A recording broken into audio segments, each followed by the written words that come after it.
The evidence-based medicine movement was officially born in the 1990s. Learning from the devastating mistakes of the past, the medical establishment realized the profound importance of systematically combining and evaluating all available evidence before making recommendations about treatment. And that's a really positive story. But the story doesn't end there. While the EBM system was a major step towards safer and more effective medical treatment, it turns out it has flaws of its own. In this video, I set out to discover how the EBM system works, and I'll also be talking to a number of experts who think that the current way of doing things is in need of improvement.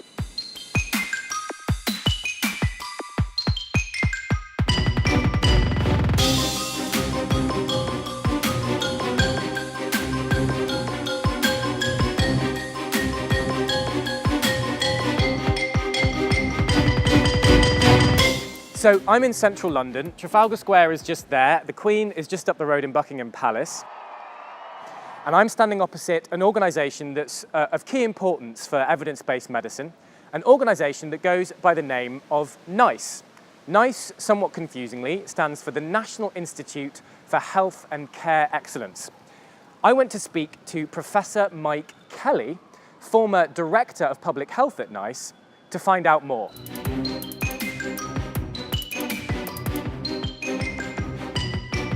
NICE is the National Institute for Health and Care Excellence, founded in 1999 to apply the principles of evidence-based medicine to the assessment originally of new technologies, new drugs.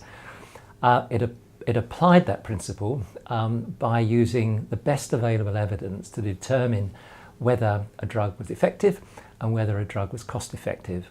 Subsequently, NICE extended its reach beyond new drugs, first of all into clinical medicine, then into public health, and now into social care. Evidence is critical because no decision is taken, no recommendation is made, no assessment of cost effectiveness undertaken without fully apprising the world literature relating to that particular topic. So one of the core jobs of NICE is to look at all the available evidence and determine which drugs or which treatments work. To do that, they need to prioritise what forms of evidence are the strongest. And that is where the evidence hierarchy or the evidence pyramid comes in. To understand how EBM works, you have to understand what the EBM pyramid is. Back to Professor Kelly. Well, what's often called the evidence hierarchy is actually a hierarchy of methods. And what the hierarchy shows is the methods that are most and least likely to be biased. So the pyramid or the hierarchy is used as a rough guide, now that's important, a rough guide to the degree to which the evidence is reliable, that is to say, is free of bias or bias has been minimised, is a rough guide to that. It doesn't determine the nature of the evidence. So the evidence-based hierarchy or pyramid ranks evidence from different kinds of methods based on how much we should trust them to draw conclusions about what drugs or what treatments really work. The most important kind of evidence comes from randomized controlled trials, also known as RCTs for short. The systematic reviews and meta-analyses that you see right at the apex of the pyramid are really just combinations of lots of individual RCTs for an overview. So RCTs are really the primary kind of evidence that we need. So to understand the EBM system, we really need to understand RCTs. So I went to interview some philosophers of medicine to find out what an RCT is and why it's deemed so powerful.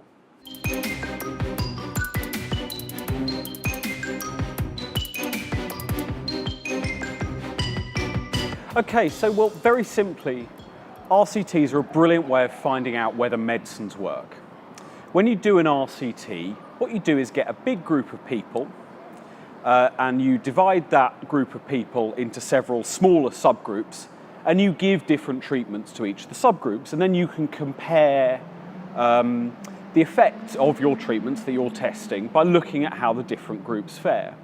Now this is really great because you can randomize, that is, you can allocate people randomly to those groups. If you do that, it means that you have a really powerful tool for finding out about medicines, because it means that you can largely assume that any differences between those groups are really due to actual differences between the treatments, rather than, say, by accident.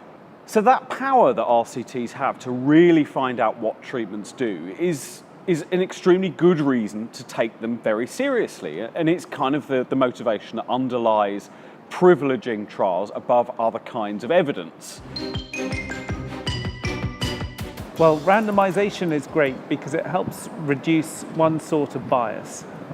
What you don't want if you're trying to assess whether a treatment works, for example, is for the people in the treatment group, the people given the treatment, to have a higher chance of recovery independently of them taking the treatment in comparison to those in the control group, those who aren't taking the treatment.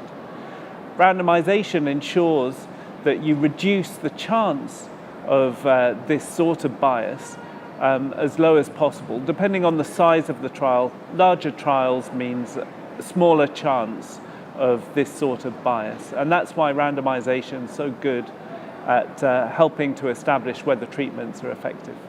They are so important for a simple reason, and the reason is that they establish correlations.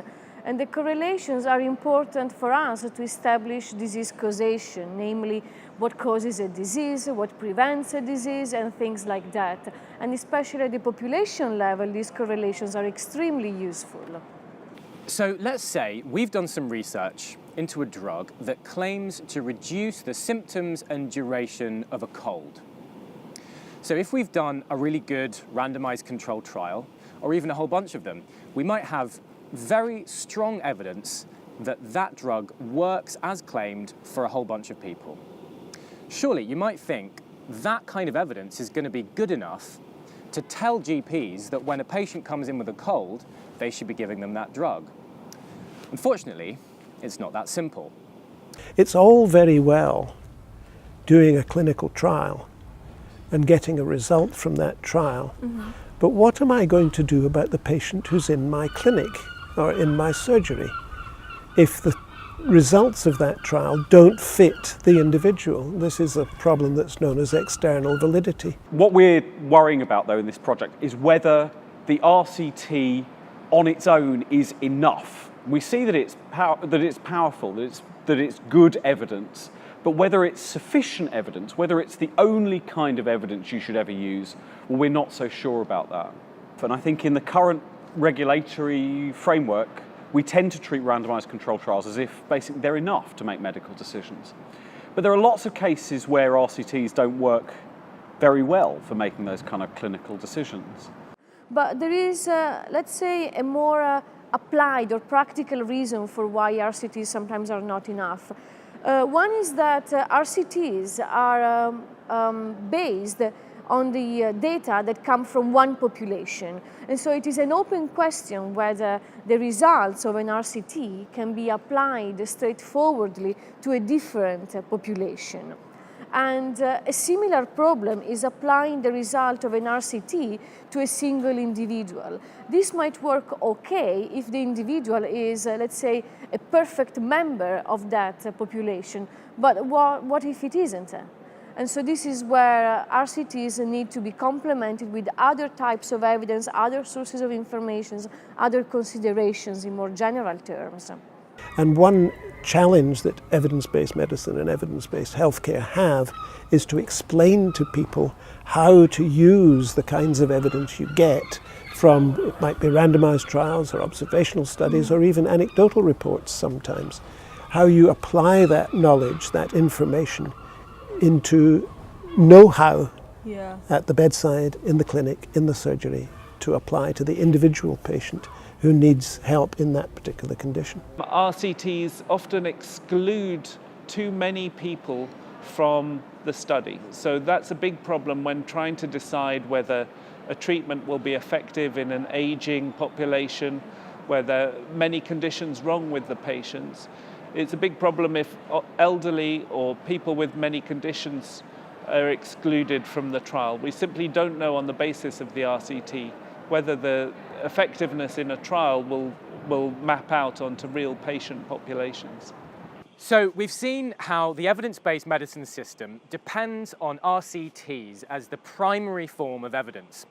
We've seen why RCTs are such powerful forms of evidence, but also that they have really challenging limitations. In the next episode, I hand back to my colleague Charlotte, who sets out to discover what people are doing to try and address and possibly to overcome those limitations.